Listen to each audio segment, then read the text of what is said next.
Paano nangyari yun? Ay, hindi rin namin alam, boss. Hindi rin namin alam. Puta kami. Kung gulat na gulat ka, mas gulat na gulat din kami. Noong mga nakarang araw, nanalo si Josh Collins sa Wish Bus ng Hip Hop Song of the Year Award. And the Wish Hip Hop Song of the Year Award goes to Josh Collins! Get right!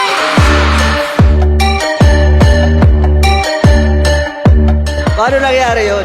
At may isang tao na nag-comment tungkol dito at ito ay si Ato. Ay, hindi rin namin alam, boss. Hindi rin namin alam. Puta kami. Kung gulat na gulat ka, mas gulat na gulat din kami.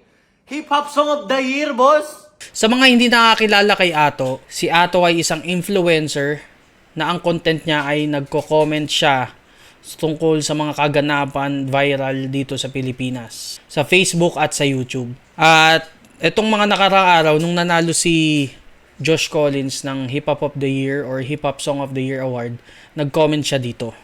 Tayo na kahit yung lupay-pay ni Haring Manggi, silat ka dun, boss eh. Hindi rin namin alam, boss. Huwag mo sa amin itanong. Pero pag-usapang P-pop, K-pop, di ba? Sa atin, sa Pinas, P-pop, Pinoy pop. Saludo, SB19. Pero Hip Hop Song of the Year, boss, kung gulat na gulat ka, mas gulat na gulat kami, boss. Hindi raw niya alam kung bakit nanalo yung kanta niya ng Hip Hop Song of the Year Award. Actually, yung sinabi ni Josh Collins dito na paano Nangyari yun?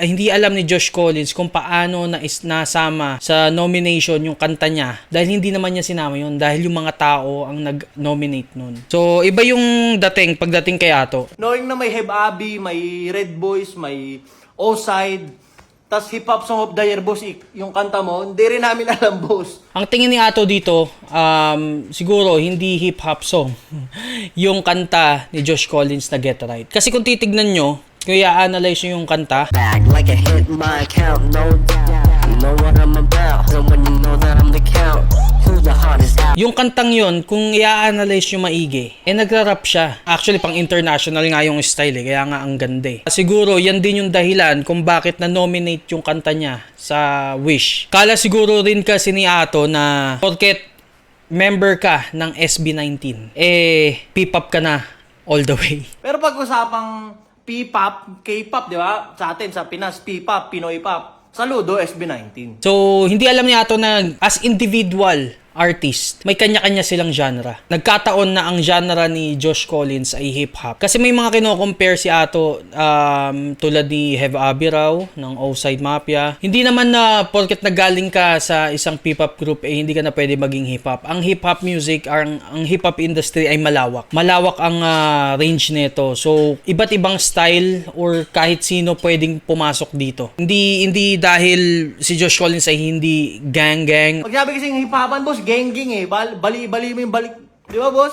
Gang-gang, boss. Boss, gang-gang yun. Hip-hop, boss, gang-gang. Hindi na siya or hindi na pwedeng maging hip-hop si Josh Collins or yung kanta niya hindi na pwedeng maging hip-hop. Actually, kahit sino pwede. Ako nga, isa rin akong artist ng hip-hop.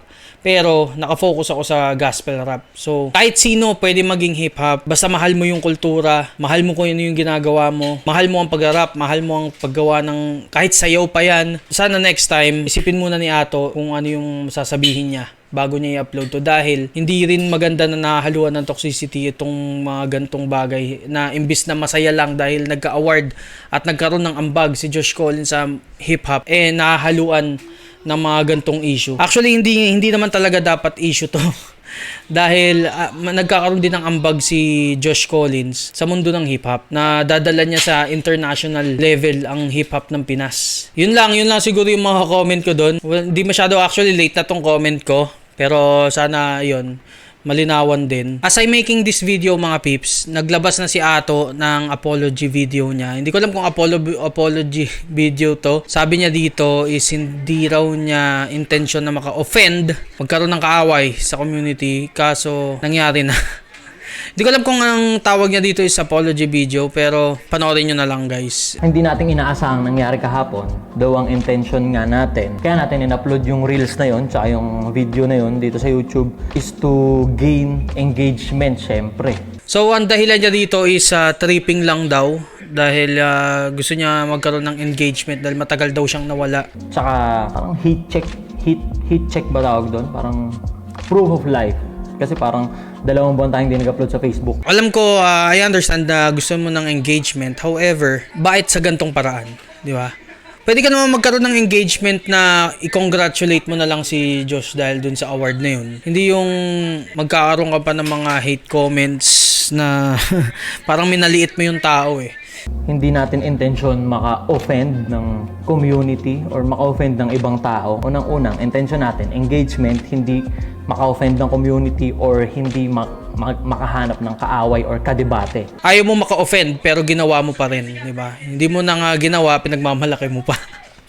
So, ayun, wala tayong magagawa pero di ko alam, kayo na lang bahala guys, comment down below kung ang ginawa ba ni Ato dito is apology video or hindi. Bukod kasi sa gusto ko ng engagement, ang nagtulak din sa akin, trippings din talaga.